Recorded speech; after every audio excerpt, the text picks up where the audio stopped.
자, 오늘의 제목은 만물 그리스도의 때, 만물 그리스도의 때라는 제목으로 말씀을 증거하도록 하겠습니다.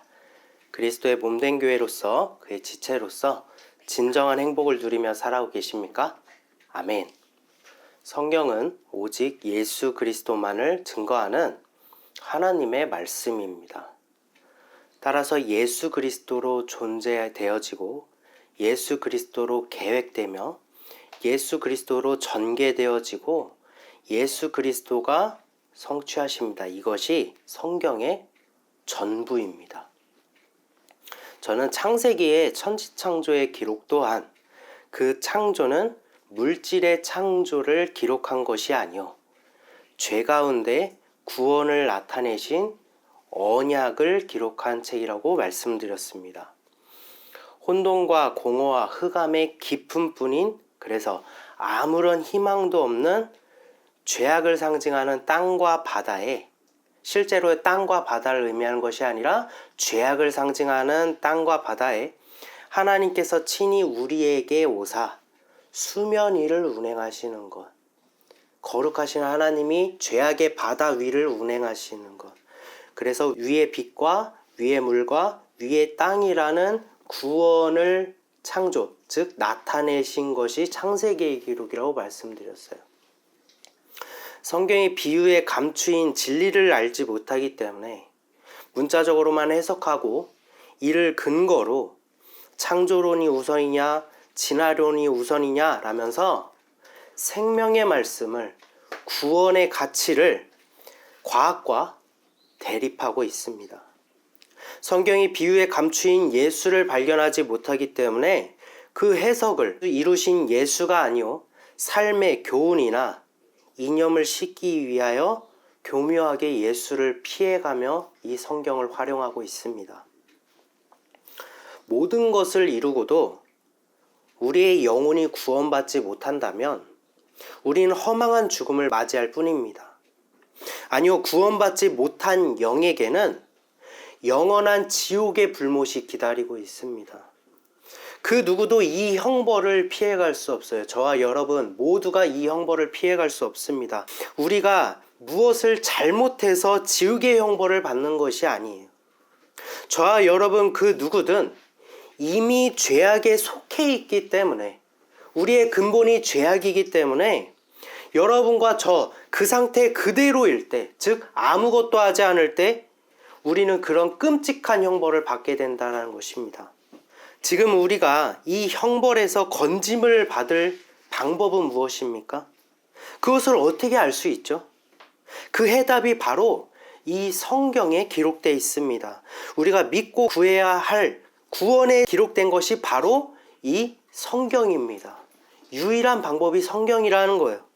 알 수 있는 유일한 방법이 성경이라는 거예요. 그러나 이 복음을 귀의 즐거운 소리와 썩어 무익하게 될 육신의 정욕을 위하여 증거하고 또 듣는 이들은 이를 기뻐하고 있으니, 하나님을 그 누구보다 가까이 섬긴다고 자부하면서 성경을 자신들의 의로움을 위하여 해석했던, 그러나 정작 예수님을 부인했던 그 시대의 바리새인들과 지금 우리가 무엇이 다르겠습니까? 예수를 발견하지 못한다면, 예수로 해석되지 못한다면 우리도 바리새인과 다를 게 없다는 거예요. 설교를 통해 육신의 위로를 받으려고 하지 마십시오. 예배, 곧 제사의 참된 모습은 본래 끔찍하고 잔인한 광경이었다라는 걸 잊으셨습니까? 본래 그 제물의 죽음이, 각이 떠지고 피를 다 흘리는 그 제물의 죽음이 본래 나의 모습이었다라는 것을 잊으신 것입니까? 사람의 입술로 잠깐 동안 위로를 얻지 마시고 하나님의 말씀과 그가 이루신 구원으로 영원한 위로와 안식을 얻으시길 바랍니다. 하나님의 본체는 구원을 위해 존재하시는 분입니다. 따라서 하나님께서 모든 만드신 만물에는 우리의 구원을 위한 계획이 담겨져 있으니 이 모든 만물은 하나님의 나라의 모양이요 그림자로서 결국 예수 그리스도를 증거하고 있습니다. 그렇게 창조된 이유는 하나님 자체가 구원이시기 때문에. 만물의 모든 창조가 예수 그리스도를 증거한다는 이 사실이 조금 여러분은 의아해 하실 수도 있습니다. 하지만 조금 생각해 본다면 우린 이 말이 의미하는 바가 무엇인지를 알 수 있습니다. 예를 들어서 성경에서는 하늘을 언약으로 상징하고 있죠. 첫째 하늘은 율법의 하늘, 그리고 둘째 하늘은 새 언약이신 예수 그리스도를 상징합니다. 그래서 첫째 하늘이 두루마리 말리듯이 떠나가고 새 하늘이 펼쳐진다는 것이 율법의 언약이 떠나가고 예수 그리스도가 이 땅에 도래하셨음, 이루셨음을, 그래서 둘째 하늘이 펼쳐졌음을 의미하는 거예요. 그리고 구하는 자에게 반드시 주시겠다고 약속하신 언약, 즉 성령이 우리가 3층 천이다, 셋째 하늘이다 라고 알고 있는 성령의 하늘을 의미하는 것입니다. 하늘 위에 성층권, 중간권, 10권 위에 3층 천을 의미하는 것이 아니라는 것입니다. 성경은 영을 위한 기록이지 물질과 자연을 위한 기록이 아니기 때문이에요. 이 언약, 즉 이 셋째 언약의 하늘에 대해서도 계시록에서도 천사가 사도 요한에게 어떻게 합니까? 또다시 예언해야 하리라 라고 말한 것에 대해서 우리는 주목할 필요가 있습니다. 조금 더 부연 설명하자면 율법과 선지자는 누구의 때까지라고 증거하고 있죠? 요한의 때까지라고 성경은 기록하고 있죠. 이 율법과 선지자의 예언, 그러니까 예언은 무엇에 대한 예언일까요? 언제 운석이 떨어질 거야? 언제 누가 대통령이 당선될 거야? 라는 예언인가요? 모든 예언은 예수 그리스도를 증거하고 있습니다. 예수 그리스도가 이 땅에 오심으로 율법과 선지자의 예언이 성취된 것입니다. 그래서 요한의 때까지라고 말씀하신 것이 예수님이 이 땅에 오셨기 때문에 예언이 끝났다라는 거예요. 그러나 천사는 요한계시록에서 왜 사도 요한에게 또다시 예언해야 한다고 말했습니까? 그 예언의 주체가 동일하신 예수이기 때문입니다. 바로 그리스도의 영이신 성령이 이 땅에 오실 것이니 구하는 자에게 임하실 것이니 또다시 예언하라라고 말씀해 주신 것입니다. 고린도후서 12장에 기록된 셋째 하늘로 이끌려 갔다는 말씀도 사도 요한이 성령에 의해 계시로 이끌려짐과 같이 동일하게 성령에 감화된 상태를 의미하고 있다는 것입니다. 다시 돌아와서 언약은 왜 하나님께서 하늘로 비유하셨을까요? 하나님께서는 조화를 이루는 만물을 먼저 지으시고 그 다음 언약을 상징하기 위해 그 중에 지으신 것들 중에 멋지고 좋은 것들 중에서 하늘을 채택하신 것일까요? 아니면 우리를 구원하신 하나님 그 자체로 먼저 존재하시고 그것을 우리에게 나타내시기 위하여 그와 비슷한 성정으로 하늘을 설계하신 것일까요? 죄와 구원도 마찬가지로 우리가 생각해 볼 수 있습니다. 간혹 빛의 부재가 어둠이라는 개념으로 생각하여서 마찬가지로 선의 부재가 죄라고 이렇게 이분법적으로 생각하시는 분들이 있습니다. 빛이 없기 때문에 어둠이라는 거예요. 하지만 어둠과 죄 또한 하나님께서 창조하신 것이라고 이사야서 45장을 통해 분명하게 증거하고 있습니다. 요한복음 1장 3절입니다. 만물이 그로 말미암아 지은 바 되었으니 지은 것이 하나도 그가 없이는 된 것이 없느니라. 아멘. 태초를 만드시기 이전부터 하나님의 존재하시는 하나님의 거룩한 성호는 원어로 예슈아라고 말씀드렸습니다. 그리고 하나하나 글자들의 하나하나의 의미를 나열하면 그 뜻이 무엇입니까? 너는 내 손의 못자국을 볼지어다. 이것이 태초 이전부터 존재하시는 하나님의 거룩한 성호예요. 그리고 에스겔서 1장을 살펴보면 하나님의 형상을 묘사하고 있는데 하나님의 형상이 어떻게 되어 있습니까? 우리를 구원하시는 내 생물의 얼굴의 형상으로 기록된 것을 우리가 볼 수 있죠. 그 얼굴이 무엇입니까? 사람의 얼굴, 소의 얼굴, 사자의 얼굴, 독수리의 얼굴로 나열한 것들. 이 모든 것들이 태초 이전에 존재하시는 하나님의 형상이라는 거예요. 근데 이 얼굴들이 지금 무엇입니까? 피조물들이잖아요. 피조물. 그러니까 만드시기 이전부터 존재하시는 형상인데 지금 나열된 것들은 피조물이라는 거예요. 하나님의 형상은 이미 창조 이전부터 이 구원이, 그러니까 사람의 얼굴 무엇입니까? 우리를 육신을 입고 이 땅에 오실 예수님, 소의 얼굴은 제물 되실 예수님, 사자의 얼굴은 승리하시고 유다의 사자가 되실 예수님, 독수리의 얼굴은 성령으로 우리에게 임재하실 하나님, 예수님이 이미 모든 만물을 짓기 이전부터 형상으로 존재했다라는 것입니다.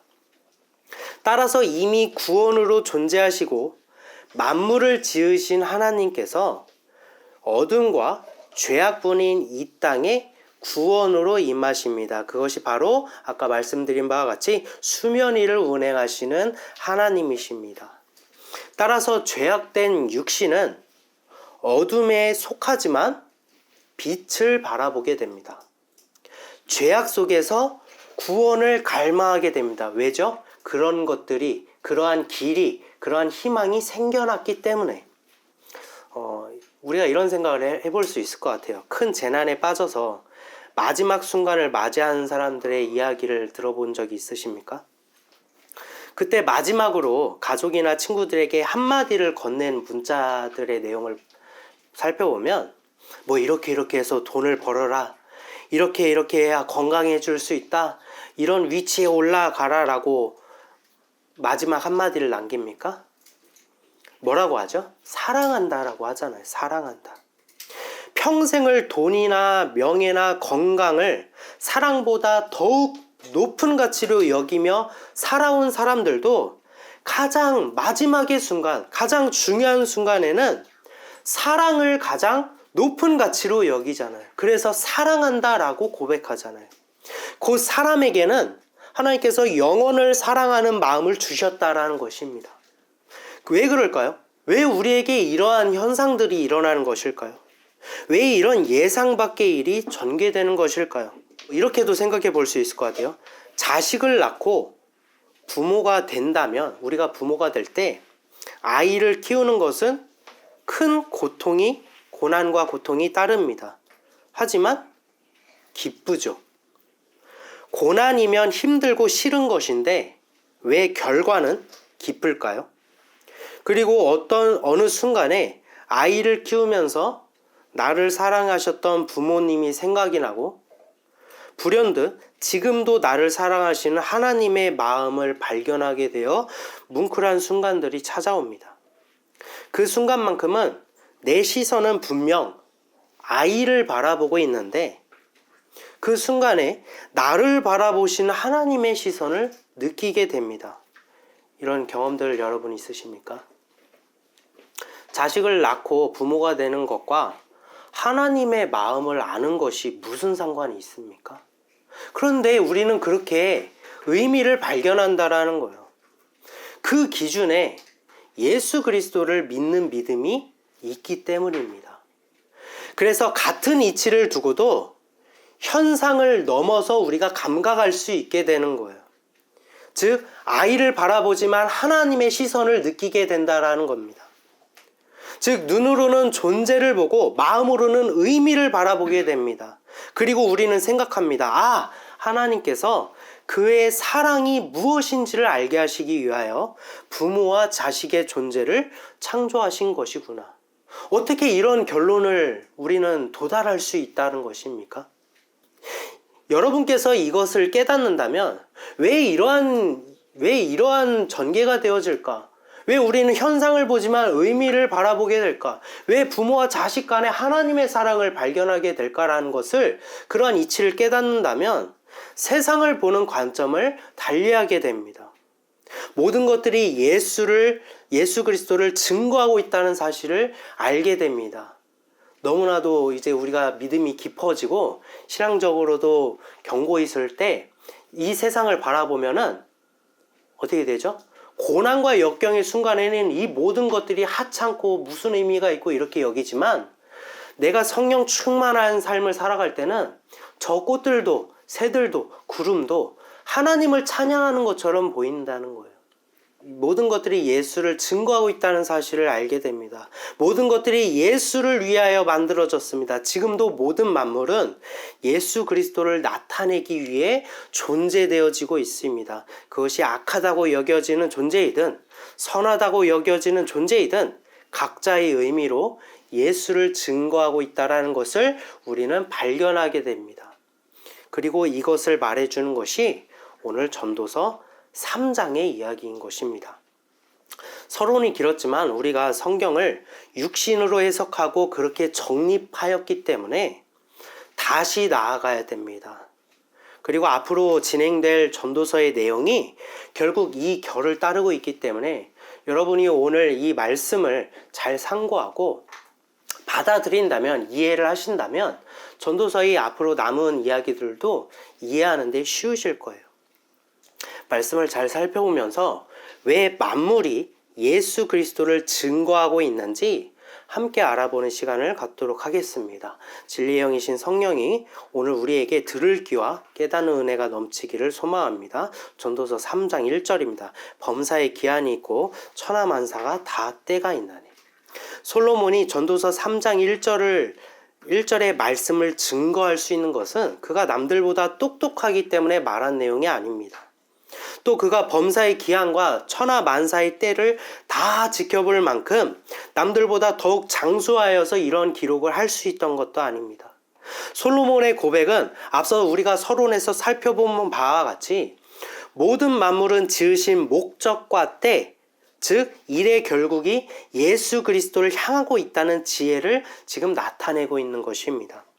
솔로몬의 이러한 증거는 범사와 천하만사의 존재와 의미가 결국 영원하시며 영으로 성취하실 예수를 증거하기 위하여 이 땅에 있는 모든 만물들의 존재는 모형에 지나지 않는다라는 것을 지금 증거하고 있는 거예요. 2절입니다.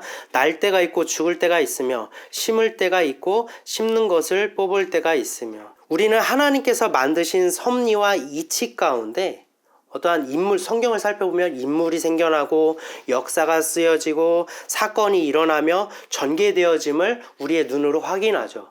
여러분 자신의 인생을 돌아보더라도 뭐 이러한 일이 있었고 이렇게 자랐고 뭐 이러한 일들이 있었어 라고 우리의 눈으로 확인할 수 있죠. 하지만 하나님께서는 지으신 만물에는 우리의 눈으로 확인한 것 이상의 의미가 담겨 있다고 솔로몬은 말하고 있습니다.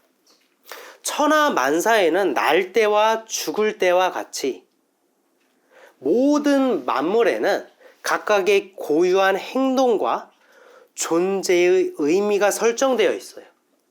예를 들어서 우리는 날 때는 어떻게 합니까? 울죠. 그리고 죽을 때는 어떻게 합니까? 웁니까? 잠잠하죠. 그렇게 인식을 하고 있습니다. 그리고 날 때는 시작을 의미한다는 것을 우리는 인식하고 죽을 때는 마지막을 의미한다고 우리는 인식하고 있습니다. 그리고 이 각각의 고유함이 서로 상호작용하기도 합니다. 예를 들어서 날 때와 죽을 때는 엄연히 다른 의미와 개념이지만 서로 맞물려 하나의 이치가 됩니다. 모든 자는 태어나고 모든 자는 죽는다. 이것이 하나의 이치가 되는 거예요. 솔로몬은 하나님께서 만드신 섭리와 이치가 작용하는 궁극적인 목적이 무엇인지를 깨달았습니다. 날 때가 있고 죽을 때가 있는 이 궁극적인 이치가 서로 작용하는 이치가 무엇인지를 깨달았다는 거예요. 그것은 바로 만물이 예수 그리스도를 나타내기 위해 존재하고 자신은 만물에 창조된 이러한 이치를 깨달은 전도자가 되어서 우리가 자녀를 사랑함으로써 하나님의 마음을 알듯이 솔로몬 그도 만물의 이치를 연구하여 살펴서 예수 그리스도를 나타내고 있다는 것을 증거하는 자가 된 거예요. 그래서 전도자라고 증거하고 있는 것입니다. 따라서 우리는 2절이 가진 의미가 무엇인지를 알 수 있습니다. 우리 모두의 육신은 죄악으로 날 때를 맞이합니다. 지금도 나아진 모든 육신은 전부 죄악으로 나아진 것입니다. 죄악의 근본이 됩니다. 예수님께서도 살리는 것은 영이니 육은 무익하다라고 말씀하셨죠. 간혹 우리의 육신의 몸이 거룩해져서 구원받는다 이렇게 알고 계시는 분들이 있는데, 우리의 영의 몸이 구원받는 것이지 우리의 육신은 그 누구라도 구원을 이룰 수 없다라고 고린도전서 15장을 통해서 분명하게 증거하고 있습니다. 육신이 구원받는 게 아니에요. 영의 몸이 구원받는 것입니다. 따라서 우리의 육신은 예수 그리스도와 함께 십자가에 못 박혀 죽을 때를 맞이합니다.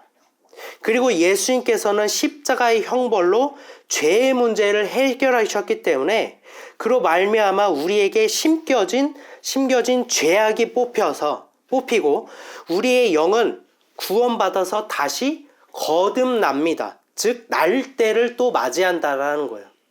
따라서 날 때가 있고 죽을 때가 있으며 심을 때가 뽑을 때가 있다는 이러한 이치가 무엇을 위해 존재한다는 것입니까? 예수 그리스도의 십자가를 위해서 존재되어지고 설계되어지고 만들어졌다라는 거예요. 3절입니다. 죽일 때가 있고 치료할 때가 있으며 헐 때가 있고 세울 때가 있으며. 다시 한번 읽겠습니다. 죽일 때가 있고 치료할 때가 있으며 헐 때가 있고 세울 때가 있으며. 예수님께서 십자가를 통해 죽으실 때에 먼저 우리의 죄악을 담은 그 육신이 십자가에서 죽으셨습니다. 요한복음 12장 36절에서는 예수님께서는 그때 다 이루셨다 말씀하시고 고개를 숙이시고 영혼이 떠나갔다라고 기록하고 있어요. 예수님의 영혼이 왜 어디로 떠나갔습니까? 언약을 믿고 이미 예수님 이전에 잠든 자들, 죽은 자들을 인치시기 위하여 예수님의 영이 죄로 죽어진 그의 육신을 떠나서 그들을 인치러 가신 것입니다.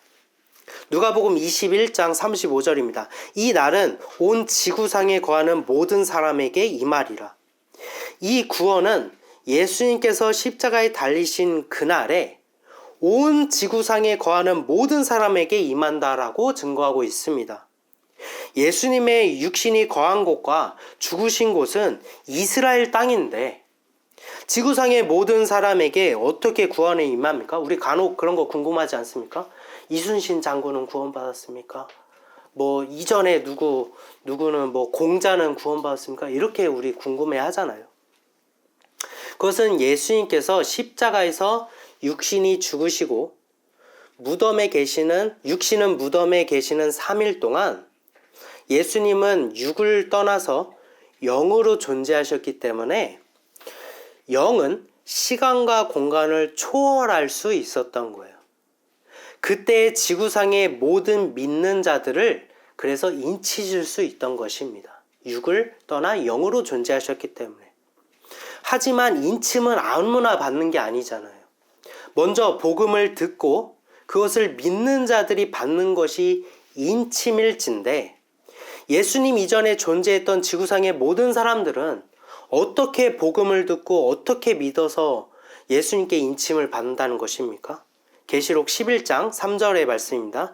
내가 나의 두 증인에게 권세를 주리니 그들이 굵은 베옷을 입고, 굵은 베옷을 입었다라는 것은 나 또한 죄인임을 인정하는 것입니다. 굵은 베옷을 입고 1260일을 예언하리라. 예언은 오직 무엇을 위한 예언이라고 했죠? 누가 대통령이 된다라는 것입니까? 아니죠. 오직 예수 그리스도를 예언한다라는 것이잖아요.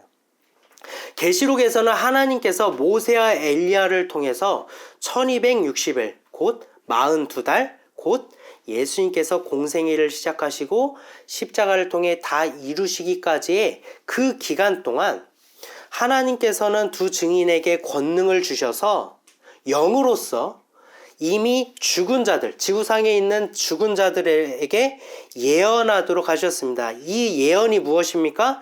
예수가 우리의 모든 죄를 짊어지고 십자가에 죽으심으로 우리의 죄를 속량하시고 부활하시며 우리 또한 죽은 영이 살아나 그와 함께 부활하게 될 것이라는 것을 증거한 거예요. 그것을 예언한 거예요. 이미 예수님께서 이 땅에 오심으로 복음이 육으로 선포되어졌고, 그날의 모세와 엘리야를 통해서 영으로 선포되어졌기 때문에 예수님께서 요한복음 3장 18절을 통해서 믿는 자들은 심판을 받지 않고 믿지 아니한 자는 독생자의 이름을 믿지 않으므로 벌써 심판을 받는 것이라고 말씀하신 것입니다. 마태복음 3장 10절에서 이미 도끼가 나무 뿌리에 놓여 있다고 말씀하신 거예요. 이미 알곡과 쭉정이는 나뉘어지고 있었다라는 것입니다. 그리고 이 복음이 다 선포되었을 때 어떤 일이 벌어지죠? 누가복음 9장 31절을 통해서 모세와 엘리야는 변화산에서 기도하시는 예수님께 나타나 예수님이 예루살렘에서 별세하실 것을 말씀해 주셨습니다. 이후에 예수님께서는 다 이루시기 위하여 이제 남은 과업, 그 십자가에 달려 죽으시고 영으로 복음을 듣고 믿는 자들을 그때 영으로서 인치실 수 있는 거예요. 예언서에서 두 감람나무와 두 촛대와 두 증인 등 모든 이야기가 지금 다 이 이야기를 하고 있다는 것입니다. 이 인침은 무엇이죠? 요나서 3장 3절에서 4절입니다. 요나가 여호와의 말씀대로 일어나서 니느웨로 가니라. 니느웨는 사흘 동안 걸을 만큼 하나님 앞에 큰 성읍이더라. 요나가 그 성읍에 들어와서 하루 동안 다니며 외쳐 이르되 40일이 지나면 니느웨가 무너지리라 하였더니, 성경은 죄악에 빠진 이들이 밟고 있는 땅을 니느웨로 비유하고 그들이 거하는 곳의 크기를 3일로 비유하였습니다. 3일 동안 걸어야 할 만큼 크다는 거예요.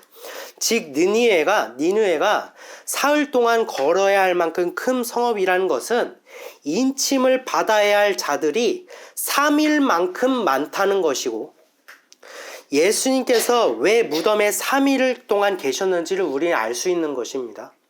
따라서 요나가 3일을 걸어야 할 만큼 그 큰 곳에서 하루를 선포해야 했다는 것은 그가 귀찮아서 3일 동안 안 하고 하루만 대충 했다라는 의미가 아니라 인침을 받아야 할 그 3일 동안 하루가 무엇인지를 말해주고 있는 거예요. 바로 선포인 것입니다. 선포. 호세아서 6장 2절입니다. 여호와께서 이틀 후에 우리를 살리시며 셋째 날에 우리를 일으키시리니 우리가 그의 앞에서 살리라. 그리고 호세아서를 통해서 3일 동안의 인침 중에 이틀과 3일을 설명하고 있으니 이틀째는 살리시고 셋째 날에는 일으켜 세우신다라고 기록하고 있습니다. 정리하자면 3일 동안의 인침은 선포와 살리심과 일으켜 세우심이 나타나고 있다는 것입니다. 그리고 이 원리를 그림으로 표현해 주는 곳이 있으니 그것이 바로 에스겔서의 마른 뼈 환상입니다. 에스겔서 37장의 마른 뼈 환상에 대해서 잘 상고해 보시기 바랍니다. 하나님께서 에스겔을 통하여서 마른 뼈들에게 어떻게 합니까? 선포하게 하시고, 그러자 그 마른 뼈들이 살아나고 그 다음에 일어나게 되었습니다. 사도행전에서 성전 미문에 구걸하는 안전뱅이에게 베드로가 어떻게 합니까? 일어나 걸으라 라면서 선포하고, 그때 발과 발목에 힘이 생겨서 그 다리가 살아나고 그 다음에 그는 일어나 기뻐 뛰게 됩니다. 네, 맞습니다. 바로 예수님께서 인치신 그 원리가 성경에 이렇게 증거되고 있다라는 거예요. 요한계시록은 먼 훗날의 기록이 아니라 예수님께서 이 땅에 오시고 십자가를 통해 다 이루신 그날의 영적인 일을 기록한 책이라고 말씀드렸습니다. 예수님은 이 땅에 오셔서 하나님의 나라와 구원을 선포하시고 두 증인을 통해서 이미 잠든 자들에게 영으로 선포하게 하시고, 이후 예수님께서는 십자가에 죽으시고 영으로서 지구상의 모든 인류를 인치심을 다 마치신 후에 요한계시록은 이 이야기에 대해서 어떻게 증거하고 있습니까? 계시록 14장 16절입니다. 구름 위에 앉으신 이가 낫을 땅에 휘두르매 땅의 곡식이 거두어지니라. 죄의 삭은 사망이란 하나님의 법을 이루시기 위하여, 지금 인침을 마친 이후에요. 인침을 마친 이후에 죄의 삭은 사망이란 하나님의 법을 이루시기 위하여 곡식으로 비유된 모든 성도들의 영을 그날에 죽이십니다. 이것을 욥기서에서는 바람이 짐 내 모퉁이를 쳐서 자식들이 전부 죽는 것으로 비유하고 있고, 예수님께서는 요한복음 4장에서 눈을 들어 밭을 보라 희어져 추수하게 되었도다 라면서 영으로 바라보시는 예수님께서 이 상황이 이미 도래할 것임을 나타내고 계신 거예요. 하지만 추수의 의미는 낫을 베는 죽음과 고통이 따르지만 그 일은 추수자의 소유가 되기 위한 과정, 즉 하나님 나라의 백성이 될 것을 의미하기도 합니다. 그래서 낫을 베고 하나님의 것으로 되는 것, 베는 것, 그것이 하나님 나라의 백성이 되는 것, 이것을 의미하는 게 무엇입니까? 할례의 표피를 베는 거예요.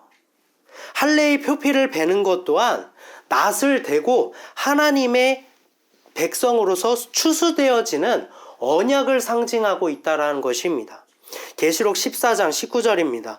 천사가 낫을 땅에 휘둘러 땅에 포도를 거두어 하나님의 진노의 큰 포도주 틀에 던지매, 또한 추수의 때에 예수님 또한 우리의 죄를 짊어지사 죄 있는 모양이 되셨으니 죄의 삭은 사망이라는 하나님의 법에 의해서 예수님의 영도 죽게 됩니다.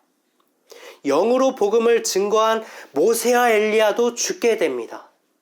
그렇게 모든 영은 다 죽게 되고, 이때 마귀는 기뻐하고 서로 예물을 나누며 잔치를 벌이는 모습을 요한계시록 11장을 통해 기록하고 있습니다. 하지만 예수님께서는 순종하시고 계명을 지키셨기 때문에 성령은 예수님을 사망에서 건져내셨고, 예수를 믿는 자들 또한 예수님께서 의로우셨기 때문에 그 은혜로 같이 살아난 것입니다. 이것이 첫째 부활이요 첫 열매라고 말씀드렸어요. 네, 맞습니다. 인침을 받았기 때문에 죽었지만 살아난 거예요. 베었지만 추수된 것입니다. 마른 뼈지만 다시 살아나게 된 거예요.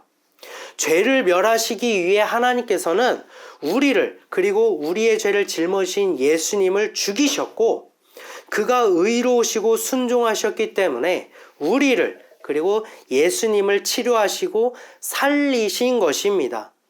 예수님의 육신이라는 성전을 허시고 새 예루살렘, 새 장막을 세우셨습니다. 솔로몬이 전도서 3장 3절을 통해서 바로 이것을 설명하고 있는 거예요. 죽일 때가 있고 치료할 때가 있고 헐 때가 있고 세울 때가 있다라는 것이 바로 이 내용을 말해주고 있다라는 것입니다. 하나님께서는 우리를, 그리고 우리의 죄를 짊어지신 예수님을 죽일 때가 있었고, 그가 의로우시고 순종하셨기 때문에 우리를, 그리고 예수 그리스도를 치료하실 때가 있었다는 것입니다. 또한 예수님의 육신이라는 그 성전을 헐 때가 있었고, 모든 것을 이루신 예수 그리스도를 새 예루살렘, 새 성전으로 다시 세울 때가 있었다라는 것입니다. 이 모든 때가 또 무엇을 증거하고 있는 것이죠? 결국 예수 그리스도를 증거하고 있다라는 거예요. 지혜의 왕이라 불리는 솔로몬이 전도서를 통해서 내가 이렇게 경험하고 이렇게 살아보니까 다 부질없더라. 다 그게 헛것인 거 알더라. 너희는 그렇게 살지 마. 라고 그저 그런 단순한 교훈을 전달한 게 아니라, 잠언과 전도서는 이처럼 너무나도 깊고 심오하며 비유로 감추어져서 예수 그리스도를 증거하고 있다는 것입니다. 제가 이 전도서를 증거하기 위해서 많은 예언서들, 그리고 요한계시록과 스가랴서와 이 모든 것들을 먼저 설명을 드린 이유가, 이것을 깨달아야지만 전도서와 잠언의 참된 의미를 알 수 있기 때문인 거예요. 3장 4절입니다. 울 때가 있고 웃을 때가 있으며 슬퍼할 때가 있고 춤출 때가 있으며, 예수님께서는 나사로가 죽어 무덤에 있을 때 우셨습니다. 그러자 무덤이 열리고 나사로가 살아납니다. 그러자 모두가 기뻐 웃습니다. 죄로 죽은 자가 있고 그를 위해 우는 자가 있고, 그가 살아서 빛으로 나오며 웃게 됩니다. 자신의 죄악을 깨달은 베드로는 닭이 울자 통곡하여 울었습니다. 닭이 울기 전에는 어두운 밤이었으나 닭이 울자 빛을 알리는 아침이 되었습니다. 그 사이에 뭐가 있었습니까? 울 때가 있었다는 거예요. 통곡이 있었다라는 거예요. 우리 또한 빛으로 나아가기 위해 통곡하며 울 때가 있어야 합니다. 그리고 예수 그리스도로 인하여 죄에서 자유함을 얻고 구원을 얻어서 우리는 기뻐하고 춤추게 됩니다. 다윗이 하나님의 괴가 성전에 들어올 때 기뻐 춤췄던 모습을 한번 생각해 보시면 될 것 같아요. 울 때와 웃을 때, 그리고 슬퍼할 때와 춤출 때 무엇을 위해 존재하고 무엇을 기준하며 상호작용하고 있습니까? 바로 그리스도의 십자가, 그 때를 위해서 이 모든 것들을 하나님이 창조하셨다라는 거예요. 전도서 3장 5절입니다. 돌을 던져버릴 때가 있고 돌을 거둘 때가 있으며 안을 때가 있고 안는 일을 멀리할 때가 있으며, 우리는 죄악 가운데 반석이시며 돌이신 예수 그리스도를 거절하고 던져버렸지만, 또한 죄악에서 돌이켜 그가 이루실 구원을 바라보면서 돌이신 예수 그리스도를 다시 우리의 마음으로 거두어 드릴 때가 있습니다. 그때가 모세가 장대에 노뱀을 달아 높임같이 예수 그리스도도 십자가라는 장대에 뱀 같은 우리를 끌어안으시고 그곳에 달리셨지만, 우리는 또다시 그 쁨을 떠나 그가 우리를 안으신 일을 거절했습니다. 안을 때가 있고 안는 일을 멀리할 때가 바로 이런 의미를 상징하고 있다라는 거예요. 지금 계속해서 말씀드리는 무슨 때에는 언제 무슨 일이 일어날 거라는 말씀을 드리는 게 아니라 우리의 죄와 예수 그리스도의 이루심에 인과관계를 의미하고 있다라는 거예요. 그것을 위해 모든 만물이 창조되었다라는 것입니다. 6절입니다. 찾을 때가 있고 잃을 때가 있으며 지킬 때가 있고 버릴 때가 있으며, 우리는 영원의 세월 동안 구원자이신 예수 그리스도를 갈망하고 찾았지만 예수님께서 십자가의 죽으심으로 구원자를 잃을 때가 임하였고, 하나님께서는 언제까지나 이스라엘을 지키시는 분이지만, 지킬 때가 있었지만 구원을 이루시기 위해서는 죄의 삭은 사망이라 하나님의 법에 의해서 지켜야 했던 이 이스라엘을 필연적으로 다 죽임을 당하게 되는 버려진 때가 있었으나, 7절입니다. 찢을 때가 있고 꿰맬 때가 있으며 잠잠할 때가 있고 말할 때가 있으며, 그래서 찢겨지고 죽어 잠잠한 때가 우리에게 임하였지만, 모든 영이 죽어서 예수님의 영을 성령께서 살리시고 그때 인침을 받은 우리의 영혼을 예수께서 살리셨으니 이것은 우리를 치유하사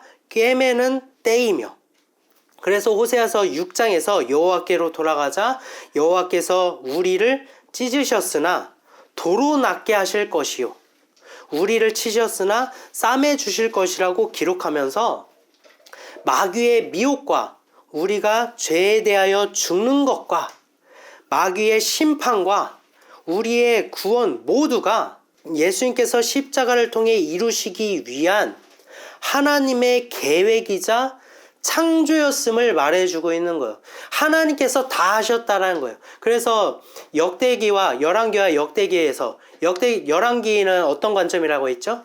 하나님의 입장에서 본 선지자적 관점이고, 역대기는 인간의 관점, 우리가 이렇게 잘했어요 라는 제사장적 관점이었는데, 그곳에서도 예를 들어 다윗이 인구 계수를 할 때 열왕기에서는 어떻게 합니까?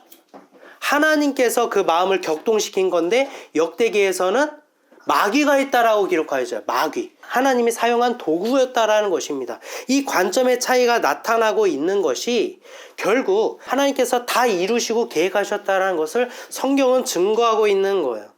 8절입니다. 사랑할 때가 있고 미워할 때가 있으며 전쟁할 때가 있고 평화할 때가 있느니라.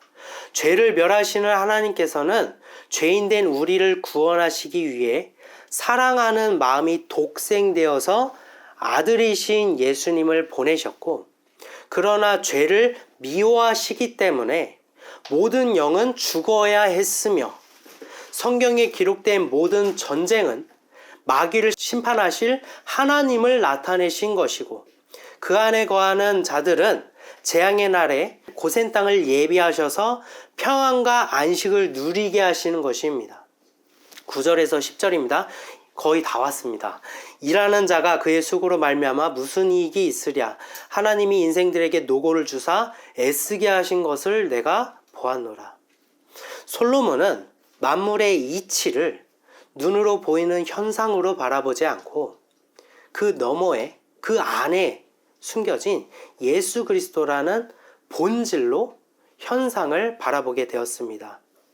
이 땅의 범사와 천하만사의 모든 일들은 썩어 무익하게 될 유한한 것들이지만 하나님 나라의 모형으로 예수 그리스도로 성취하실 의미를 그 안에 숨기셨고, 하나님께서는 의도적으로 인생들을 수고하게 하시고 무익하게 하심으로 본질이신 예수 그리스도를 갈망하게 하셨다라는 거예요. 11절입니다. 하나님이 모든 것을 지으시되 때를 따라 아름답게 하셨고 또 사람들에게는 영원을 사모하는 마음을 주셨느니라. 그러나 하나님이 하시는 일의 시종을 사람으로 측량할 수 없게 하셨도다. 하나님께서 이 모든 것들을 다 때에 따라 아름답게 하셨다라는 것은 그 때를 이루신 예수 그리스도가 아름다운 분이십니다. 그래서 우리가 아름답다 예수여 이런 찬양도 있지 않습니까?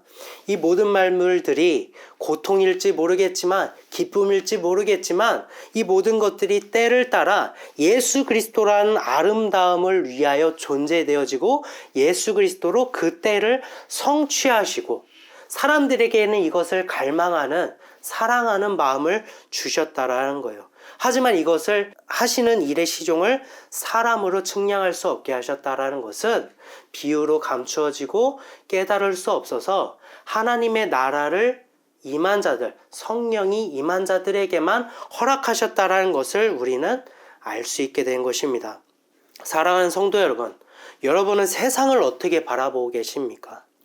만드신 모형의 현상을 바라보고 계십니까? 아니면 그 너머에 목적하신 의미를 바라보고 계십니까?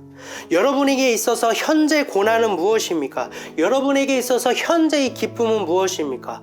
바로 예수 그리스도의 보혈의 십자가가 우리의 시작이 되어야 됩니다. 우리는 그곳에서 뻗어나가야 됩니다. 하나님의 진노의 포도주틀에 밟힌 그 포도가 바로 예수 그리스도이십니다. 요한복음 15장 5절입니다. 나는 포도나무여 너희는 가지라. 그가 내 안에 내가 그 안에 거하면 사람이 열매를 많이 맺나니 나를 떠나서는 너희가 아무것도 할 수 없음이라. 그리고 참 포도나무가 십자가라는 나무에 달리셨으니 그래서 예수님께서 자신을 포도나무라고 지칭하신 것입니다. 그리고 예수님께서는 우리에게 말씀하십니다. 너희는 가지라. 나로부터 뻗어나가고 나로부터 양분을 얻고 나로부터 열매를 맺는 가지가 되어라. 저도 이 자리에서 여러분에게 선포합니다. 예수 그리스도로 근원을 찾으시고 예수 그리스도로부터 뻗어나가시고 예수 그리스도의 힘을 얻으시고 예수 그리스도로부터 성취하시는 여러분이 되시기를 소망합니다. 그 성취가 어떻게 나의 것으로 될 수 있습니까? 그리스도의 영이신 성령을 구해야만 합니다. 그 성령이 여러분을 참 포도나무의 가지로 만드시고 그의 일부가 되게 하실 것입니다. 그 성령이 범사와 천하만사의 비밀을 여러분에게 깨닫게 하셔서 이 땅의 모든 것들을 무익하게 여기고 하나님의 나라와 그의 본향만을 꿈꾸는 성도로 삼아 주실 것입니다. 오직 성령을 구하심으로 영의 것을 사모하시는 영으로 뻗어나가시는 성도 여러분이 되시기를 소망합니다. 잠시 기도한 시간 갖도록 하겠습니다.